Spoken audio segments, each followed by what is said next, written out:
Hello, I'm Brigantia Blackbird of the Blackbird Grimoire. Welcome to the daily forecast for Tuesday, September 3rd, 2024. It is the day of the Warrior King, Mars Day, Tears Day, the 13th of Virgo, the 2nd of Vine, the 13th of Bear, and the 5th of Tumandur. In our astrology, the sun is in Virgo, mutable earth, representing industry. The moon is first quarter Virgo, mutable earth, which is to accomplish details. Mercury is in Leo, fixed fire, representing ideals. Venus is in Libra, cardinal air, which is representing harmony. Oh, let's get back. What is going on here? Naughty presentation slides.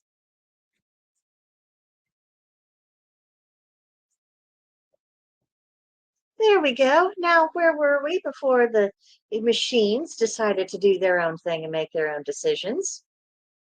I think we left off with Venus being in Libra, cardinal air, representing harmony. Then Mars is in Gemini, mutable air, which is to be pugnacious. Jupiter is in Gemini, mutable air, representing questing. Saturn is retrograding in Pisces, mutable water, which is to redefine dreams. Uranus is retrograding in Taurus, fixed earth, representing rebellion. Neptune is retrograding in Pisces, mutable water, which is spiritual awakenings, and Pluto is retrograding in Capricorn, cardinal earth, representing transformation. Now, the retrograde reminders, now that we're ready for them. Saturn is all about reclaiming your authority. Uranus is reconsidering how you rebel. Neptune is reclaiming your magic. Pluto is reclaiming your ability to regenerate. And Chiron is restoring the heroic spirit. Our moon phase for today is the waxing crescent. It represents creativity. For the Virgo moon, remember your dues to focus, edit, tidy, and the don'ts are job interviews, critical people, and perfectionism. And on this day of Mars, we see that Mars and the moon have the potential to be at cross purposes today. Now, while Mars has steam pouring out of its ears, which it's had ever since it moved into Gemini, it's looking for an excuse to get lively. And then we have the Virgo moon that wants to just quietly, calmly, in a dignified and efficient manner, get on with the business at hand and just complete that to-do list. Um, Make some plans in advance for today for your stress relief this evening. If you have something to look forward to when you feel these conflicting energies, particularly if you're at work, hopefully you'll be able to kind of keep your emotional reaction in check, be able to just get through the day, do what needs to be done, and then in the evening, relax, let some of it out, release the pressure and the tension. For today's tarot, we have the Five of Pentacles. The number five represents challenges, and the suit of Pentacles is the rational feminine, receptive energy, earth element, and material action. The keywords are depression, being oblivious to avenues of help, spiritual poverty, and bodily neglect. So it's just general of not taking care of things, possibly as a consequence of something not going well or having a disaster or a failure of some kind, and then just throwing up your hands and saying, "Phooey, I'm just not going to deal with any of it." That's the kind of thing that the Five of Pentacles representing, and it does give me a sense of foreboding, given that conflict we just covered between Mars and the Moon today. So again, just chin up, make some plans for your stress relief for the evening, and just do your best to get through it.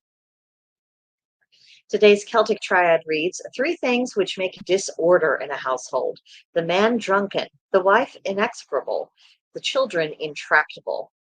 So, addiction wreaks havoc on marriage and families. I think we're all very well aware of that. And a lot of people tragically have firsthand experience with just how bad things can be and the detrimental impact that it has. So, if someone is finding themselves on the threshold of addiction, or they actually are struggling with addiction issues of some kind, taking the necessary steps to get away from whatever that thing you're addicted to is, that's only going to benefit your marriage and your family. So, I mean, do what you need to do. Reach out to get the support that you need to get supported in. And remember what's most important. You know, the most important things in life are ultimately found in the home.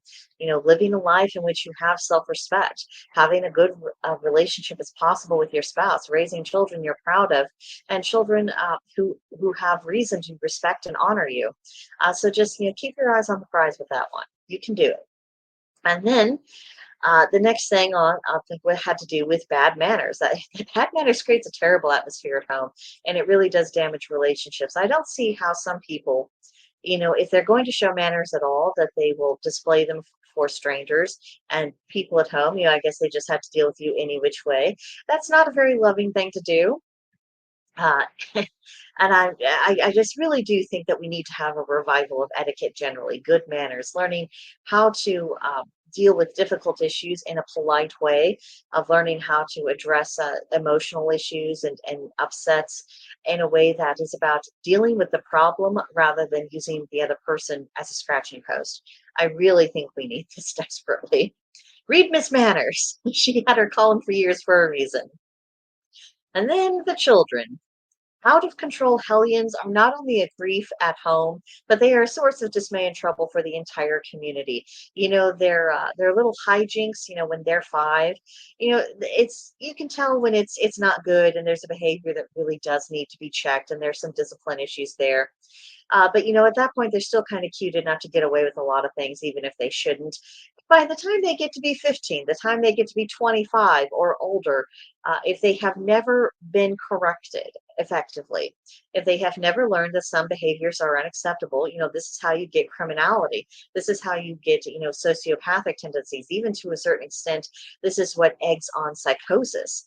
It's just the idea of you don't have boundaries, you don't have limitations, you don't have any expectations, you don't ever have to conform to any kind of sensible or decent standard. It's not a good thing. And the people who've been very permissive about discipline, well, you owe the entire human race an apology. And most importantly, you need to reflect upon the damage that you've done to your children. You did not help them.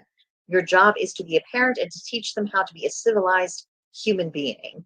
So that's the advice of the ancestors, and I really don't see any reason to doubt them on this one. Now, for today's magical correspondences, they're centered on the idea of transformation. The color is black, the plant is marigold, the animal is the bear, and the crystal is smoky quartz. Now, intense pressure is really a test for your current mode of being, and it will reveal whether or not your way of doing things, the way you think things, your worldview, your thought process, your ideas, whether or not they're fit for purpose, or if it is something that needs to be collapsed, rejected, and ultimately transformed. And I think we've been tested a great deal in the past few years, and some people have embraced the lessons and others have not.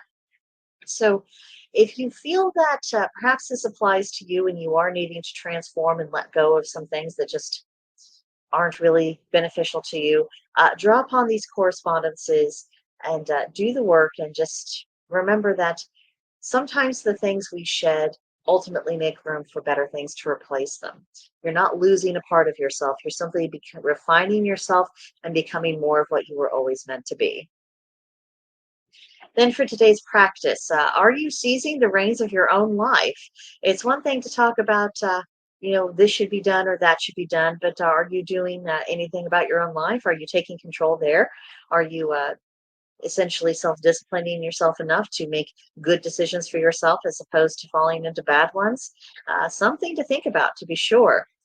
Then think about your natal Mars sign and then Mars's current position, and compare and contrast those energies and see whether or not the atmosphere and the environment we're in might be, causing you some discomfort, which, that could actually give you a little bit of insight about why you might feel ill at ease or why you might be struggling in some fashion. Just kind of compare. Just give that a think. Then consider the state of your solar plexus chakra in the autumn. How is it interacting with these energies? Just is it in good health? How are you making use of this seat of your will? Give that a think. And then today's hermetic principle is vibration, as seen in autumn. Uh, all things are kind of vibrating along and creating, uh, energy climates. What is the climate right now? How are you responding to it? This all ties back with that principle. And then the witch's pyramid today is the south wall. How is this manifested in autumn? Now, the south wall, as a reminder, has to do with the fire element and willpower. So are you exercising your willpower? Are you seeing other people do that?